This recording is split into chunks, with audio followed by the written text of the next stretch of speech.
Shalom Bapak Ibu yang dikasihi Tuhan, kita akan merenungkan firman Tuhan. Mari kita berdoa. Bapa di sorga, di dalam nama Tuhan Yesus, kami sungguh bersyukur karena diberi lagi kesempatan di hari ini kami hendak merenungkan firman Tuhan. Mari ya Roh Kudus buka hati kami dan tuntun, sehingga kami bisa mengerti dan memahami firman-Mu dan kami hidupi di dalam kehidupan kami setiap hari. Demi nama Yesus Kristus Sang Firman, kami berdoa. Amin.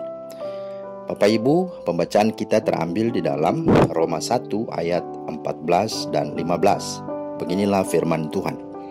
Aku berhutang baik kepada orang Yunani maupun kepada orang bukan Yunani, baik kepada orang terpelajar maupun kepada orang tidak terpelajar. Itulah sebabnya aku ingin untuk memberitakan Injil kepada kamu juga yang diam di Roma. Itulah firman Tuhan yang menjadi dasar perenungan kita saat ini. Bapak Ibu, tema kita adalah Aku orang berhutang. Aku orang berhutang.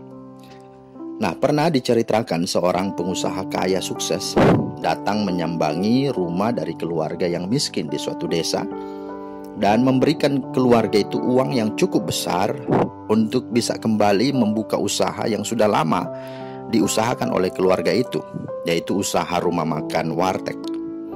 Nah, pertanyaannya, apa yang menyebabkan si pengusaha kaya dan sukses ini memberikan uang dan membantu usaha keluarga tersebut? Jawabannya adalah karena rasa berhutang.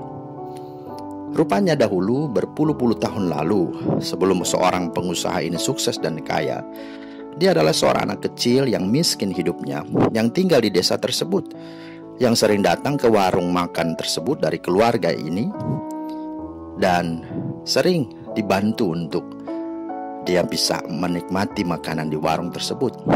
Dan itu berlangsung cukup lama, sampai pada akhirnya dia pindah dan tinggal bekerja dengan orang lain di kota. Singkat cerita, si anak desa yang miskin itu akhirnya menjadi seorang pengusaha kaya yang sukses. Dan ketika ia mendengar bahwa si pemilik warung makan tidak lagi berjualan karena kesulitan keuangan, maka tergeraklah hatinya untuk membalas kebaikan mereka. Itulah ceritanya. Nah, pertanyaannya, apa hal yang mendorong si pemuda kaya ini membantu keluarga tersebut? Jawabannya adalah karena rasa berhutang. Nah, sekarang pertanyaan itu kembali menjumpai kita. Bagaimana kita dengan Tuhan? Bahwa bukankah segala yang ada pada kita berasal dari Tuhan dan karena Tuhan? Sebagaimana dikatakan oleh Rasul Paulus, sebab segala sesuatu adalah dari Dia dan oleh Dia dan kepada Dia. Bagi Dialah kemuliaan sampai selama-lamanya. Roma 11 ayat 36. Ingat, hidup kita, waktu kita, kesehatan kita, keluarga kita, anak-anak kita, bakat-bakat kita, rezeki, dan segala sesuatu yang ada pada kita sesungguhnya berasal dari Tuhan, bukan? Maka selayaknya lah kita mengembalikannya untuk kemuliaan Tuhan, hanya untuk kepentingan dan kesenangan bagi Tuhan kita. Karena untuk itulah alasan kita ada dan masih diberikan kesempatan hidup. Ada satu ilustrasi seorang pria bangsawan sedang berjalan-jalan naik kereta kuda, menikmati panorama alam di sekitar kota. Tiba-tiba ia melihat sebuah lukisan besar di pinggir jalan yang bergambar Tuhan Yesus sedang disalib, bermahkota duri dengan luka-luka di sekujur tubuhnya. Dan di bawah gambar tersebut ada tulisan kalimat begini: Inilah yang sudah aku lakukan buat kamu. Apa yang sudah kamu lakukan buat aku? Nah, sekarang coba kita bayangkan seolah-olah Tuhan berdiri di hadapan kita dan bertanya, Aku sudah memberikan kepadamu kehidupan, kemampuan. Aku sudah memberikan kepadamu keluarga, pekerjaan, anak-anak, waktu, dan yang paling utama bagimu, aku telah memberikan kepadamu keselamatan dan hidup yang kekal. Dengan aku mati bagimu. Nah, sekarang aku bertanya kepadamu, apa yang sudah kamu lakukan untuk aku? Nah, saudara, ini menjadi pertanyaan untuk kita sungguh-sungguh renungkan, cermati, dan sungguh perhatikan. Sudahkah yang terbaik kau berikan? Sebuah atau sepenggal kalimat dari sebuah lagu dalam Kidung Jemaat.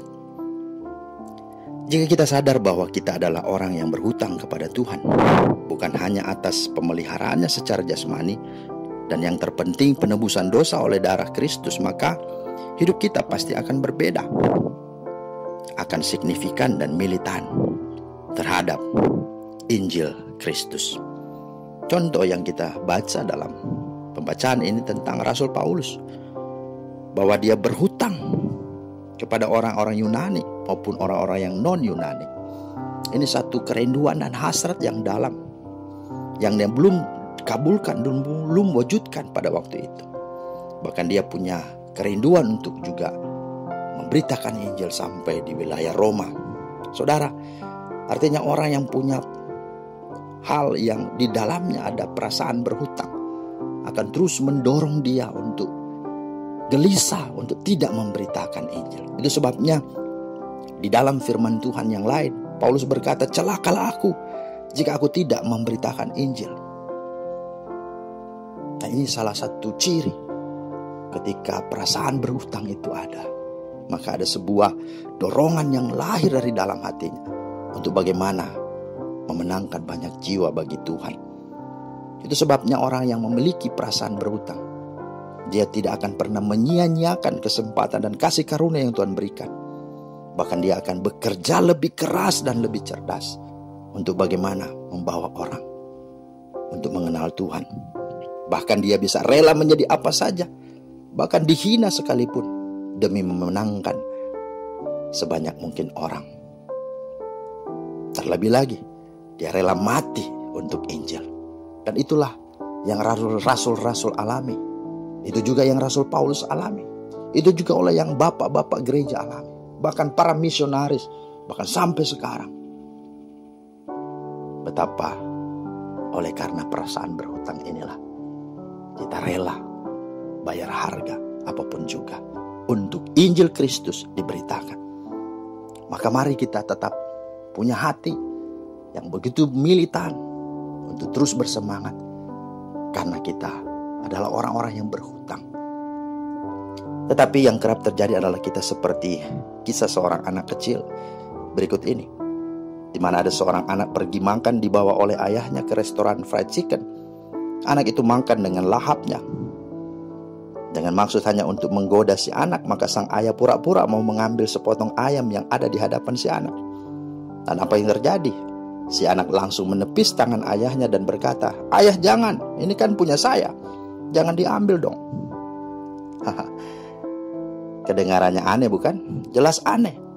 Sebab bukankah ayahnya yang membawa ia ke restoran itu? Bukankah ayahnya juga yang membelikan ayam itu kepadanya? Sang ayah tentu berhak dong mengambil sedikit saja dari ayam itu. Nah, sadar atau tidak sadar, kita juga sering menjadi seperti anak itu. Ketika Tuhan meminta sedikit saja waktu kita, uang kita, tenaga kita, perasaan kita, pikiran kita, kita malah menepisnya dan berkata, "Maaf Tuhan, ini kan milik saya, jangan diambil dong." Seperti itulah kerap kita bersikap. Padahal sesungguhnya kita adalah orang yang berhutang kepada Tuhan. Semoga renungan ini tercerahkan.